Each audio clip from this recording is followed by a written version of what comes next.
So, continuing our reporting on our remaining nationalist candidates, Gavin Pepper, Malachy elected, Stephen Kerr has not made it in Castlebar. We're going to Rosslahive in a minute, see how he's gone. Lester Gordon, Peter O'Donoghue, Patrick Quinlan for the National Party, Irish Freedom Party Glenn Moore, and also independent candidate Kevin Coyle Artane in Whitehall, who also is in a good position to take a seat. So we have Rosslahive, who is in Cork Northwest, and we might go over to Ross. Ross, how are you doing? Hello, David. I'm a little bit disappointed. It was a dogfight. How did There was it a lot go of. for you, Ross?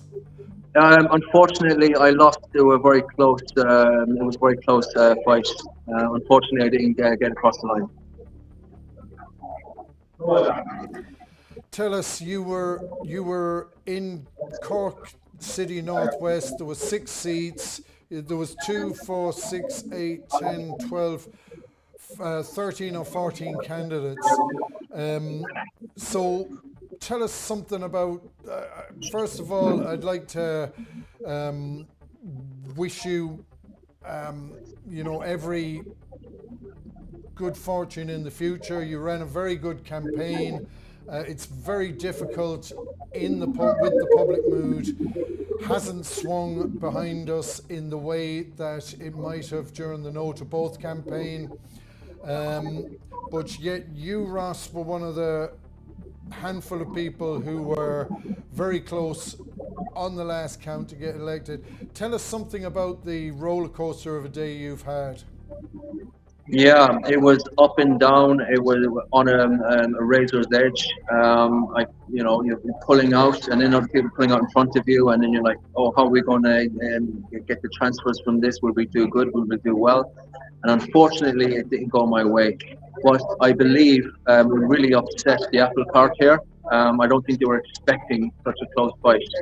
And with this experience and momentum, I'm going to carry it through to the general elections, and I'm gonna know how to do better in my next campaign. You were in the contention with, was it a Social Democrat or People Before Profit and People Sinn before Féin, was profit. it, for the last seat? Yes, it was between myself and People Before Profit and Brian McCarthy. Okay. And so Brian McCarthy pipped you at the post. Was it by much? You know what, Dave? I actually don't know the final count. 200, about 200. I was just told. Yeah. And We tell us something about the atmosphere in the building at that as that final seat unfo- was taken. Yes, yes, David. Unfortunately, they weren't too grateful in their victory. They started singing "When library staff are under attack, stand up, fight back." They were gloating, and I think that's for sportsmanship. But there you go. Very often, candidates will have been through the same campaigning. They are in the count centre, and despite the fact that they come from different political perspectives, very often it's a shared experience in the count centre. People are at least usually respectful of the fact that they're participating in the democratic process.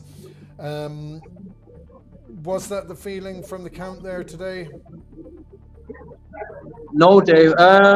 Generally, yes. Generally, yes. The people are very respectful, very cordial, and it was a tight race for myself, and so close. I just hope to do better next time, and I've learned a lot. And the atmosphere in there. Let me just mention as well that the people counting the votes. I just want to say that they're very. I get the sense that it's a fair process, it's a genuine process, and the people in these positions feel very strongly about ethically carrying out their duties. Thanks, Russ. You were on the outside of the city council for a long time. If you had got into the city council, what would you have done? Well, I would have, I suppose, taken my activism to the next level. And I was actually interviewed by an Irish Examiner journalist there, and I was telling him as well about he was asking about the book in the library. And one of the first things, David, if I got through the Cork City Council, I would have campaigned on the level of a councillor to get rid of these filthy books in the libraries. Thanks so much, Russ Lahive. I know it's been a long day, it's been a long couple of days, it's been a long few weeks and even months. So I don't want to, thanks very much for talking to the home. We don't want to keep you from going home and relaxing and taking a well-earned break. I appreciate that, David. It has been a grueling past 2 days. I'm looking forward now to just going home to relax and, maybe just have a bit of excitement for the future, because we know what we can do when we put our minds together. And it was so close. It was razor edge. Imagine I did get through. So it just gives me hope for the future. Thanks, Ross. Thank you, David.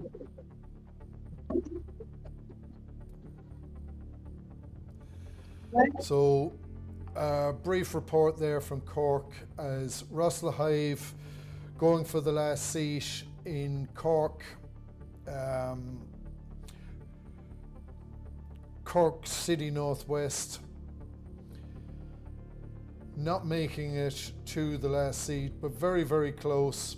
And hearing from the Count Centre from Ross and some of the scenes down there, and some in many ways Ross reporting on a lack of grace from the winners, People Before Profit. So we're still looking at our remaining candidates. It appears Gavin Pepper has been elected in Ballymun Finglas, and stay with us because we'll shortly look over his report, the reports that we're getting about his success and his statements from the count in Dublin. So Malachy Steenson, a historic day for him, the first nationalist to be elected probably since the 50s, if not longer. Stephen Kerr and Ross Lahive not quite making it, but they're on the last count. Lester Gordon in Cavan, also for the Irish people, they're in the hunt for the last seat. Peter Donoghue looking good in Fermoy, having picked up probably a lot of transfers from Derek Bly's transfers. Peter O'Donoghue being the campaigner with Dermot O'Kayla in Cork. National Party Patrick Quinlan in Blanchardstown, Glenn Moore in Palmerston, and of course we didn't mention him earlier, Kevin Coyle, the independent from Artane Whitehall, looking good in the hunt for a last seat there. So stay with us. We'll shortly be back, and keep an eye out for us as we bring you what we have from Gavin Pepper in Dublin.